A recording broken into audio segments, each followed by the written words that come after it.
শুভ সকাল বন্ধুরা, welcome back to my new blog. তো আজকে তোমাদের সাথে একটু অন্যরকম ভিডিও করব। তো গ্রামের বউরা শুধু তোমার হচ্ছে কি না রান্না বান্না এমনি ঘরের কাজকর্মে সীমাবদ্ধ না, এর বাইরেও আরও অনেক গ্রামের মধ্যে কাজ থাকে সেগুলো করতে। তো দেখো আমি নাইটির ওপরে একটা কাপড় বেঁধে নিয়েছি। কী কারণে কাপড়টা বেঁধেছি অবশ্যই তোমাদের সাথে শেয়ার করব। তো আমি এতদিন এই কাজগুলো করিনি, তো এখন আমি আস্তে আস্তে করছি বন্ধুরা। যেহেতু এইসব অল্প কাজের জন্য আর মায়ের কোমরটা ভীষণই ব্যথা, তো মাই করতো, যেহেতু মায়ের কোমরে ব্যথা সেই কারণে আমি এই কাজগুলো এখন করছি। তো কী কী কাজ তোমাদের সাথে অবশ্যই শেয়ার করব, তো তোমরা দেখতে থাকো। আর একটা লঙ্কা গাছ তোমাদের দেখাবো, শুধু দেখো, মানে পুরো গাছ জুড়ে শুধু লঙ্কা, আর এত সুন্দর খেতে আর এত সুন্দর গন্ধ না বন্ধুরা, লঙ্কাটা কি ভীষণ ভালো লাগে। তো পুরো ভিডিওটার সাথে থেকো, পাশে থেকো। আশা করি আজকের ভিডিওটা তোমাদের খুব ভালো লাগবে। আর ভালো লাগলে অবশ্যই লাইক শেয়ার কমেন্টে সকলে আমার সাথে থেকে আমার ভিডিওটা পুরো দেখো এবং সুন্দর একটা কমেন্ট করো। আর বেল গাছে কী বেল হয়েছে বন্ধুরা, তো এখনও পাখিনি। আগের দিন একটা পেকেছে, তো পাশে বড় মা ছিল, বড় মাদের দিয়ে দিয়েছি মা, যেহেতু বাড়িতে তেমন কেউ নেই। তো এদিকে থানকুনি পাতা লাগিয়েছে মা, গাছে জল দেওয়া হয়নি। বাড়িতে এমন কোনো সবজি হয় না আমাদের বলা ভুল বন্ধুরা, প্রায় সব সবজি এখন বাড়িতেই হয়। আর গ্রামের বাড়ির এই একটা সুবিধা, গ্রামের বাড়িতে সমস্ত শাক সবজি খাওয়া যায়, বিভিন্ন ধরনের সবজি হয় আমাদের এখানে। তো আমি এখন থানকুনি পাতাগুলো জল দিয়ে দেবো। তো আজকে অনেক এক্সট্রার কাজ করলাম, এইসব কাজগুলো মা করে, কিন্তু এখন আমি করছি। তো আস্তে আস্তে শিখতে সমস্ত কিছু হবে। যে ডিমি শাকও জল দিয়ে দিলাম বন্ধুরা। আর এই দিকে দেখো তোমার হচ্ছে কি না, দেখো এইখানে শশা গাছেও ফুল চলে এসছে, তারপর ঝিঙে গাছে চিচিঙ্গা গাছেও ফুল এসছে। এগুলো সব মা জল দিয়েছে কালকে। আর এইদিকে দেখো ঢেঁড়স গাছ, আর এই দেখো আস্তে আস্তেই চলে আসছি আমরা চারিদিকে। লঙ্কা গাছ, বেগুন গাছে তো বেগুন অনেক হয়েছে। আর এই যে বালতিতে আর অল্প জল আছে, পরে দিয়ে নেবো আবার। তো লঙ্কা দেখো, এইটুকুনি একটা লঙ্কা গাছে কত লঙ্কা ধরেছে আমাদের। তো এটা একদম হচ্ছে বেলেডাঙা লঙ্কা, ভীষণ ঝাল। হাজব্যান্ডের জন্য তো রেখে দিয়েছি গাছেই, যাতে হাজব্যান্ড এসে তবে খেতে পারে, ভীষণ ভালোবাসে ঝাল খেতে, তো ওই কারণে। আর এই দিকে দেখো আমাদের লাউ গাছে লাউ হয়েছে। দেখো এরকম লাউ না আমি জীবনে প্রথম দেখলাম।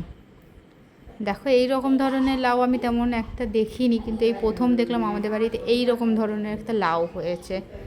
মানে সত্যি অস্বাভাবিক একটা বিষয়। তো আমরা জানতামই না ওখানে লাউটা হয়েছে। তো মা খুঁজতে খুঁজতে দেখে ওখানে একটা লাউ হয়ে বসে আছে, তো কেটে এনেছে, কালকে রান্না করা হবে। আর একটাও তো আম নাই বন্ধুরা, এটা তো সব থেকে দুঃখজনক বিষয়।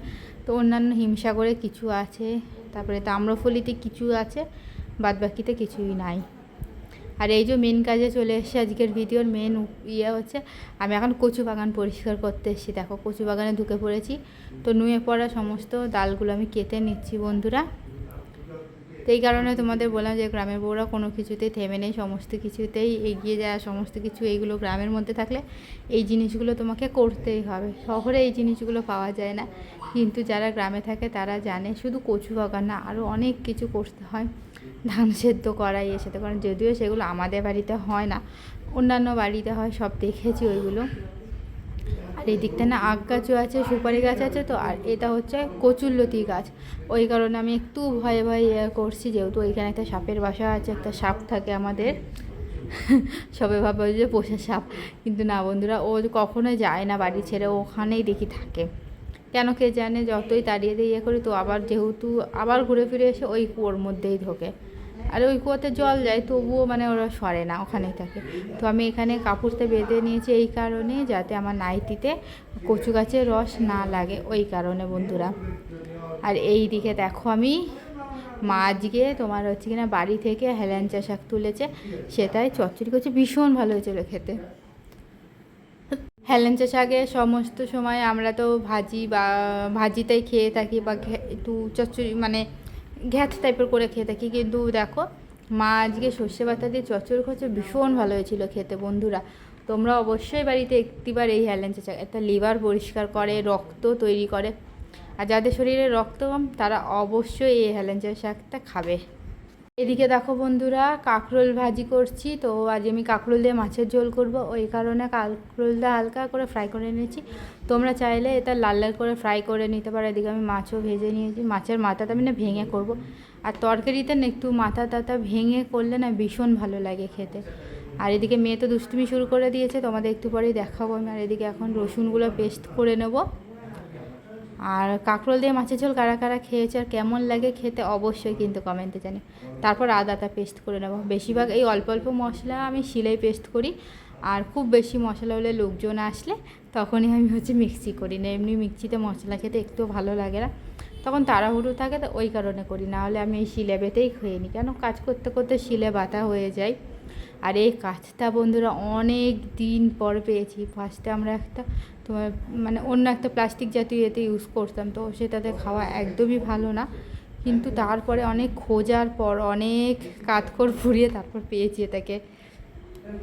যেহেতু কাঠের জিনিস এখানে পাওয়া যায়, কিন্তু ভালো কাঠ, যেতে কাটলে উঠবে না নোংরা, সেই কাঠ খুব কম পাওয়া যায়। তো এই কারণে অনেক খোঁজার পর পেয়েছি।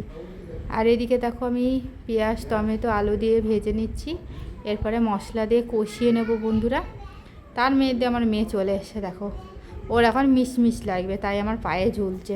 ওই দেখো দেখো কেমন করে পায়ে ঝুলছে। মা ওদিকে ঘরে আছে, মা ওদিকে ওকে ডাকছে, হবে না, ও ওই আমার পায়ে ঝুলে থাকবে।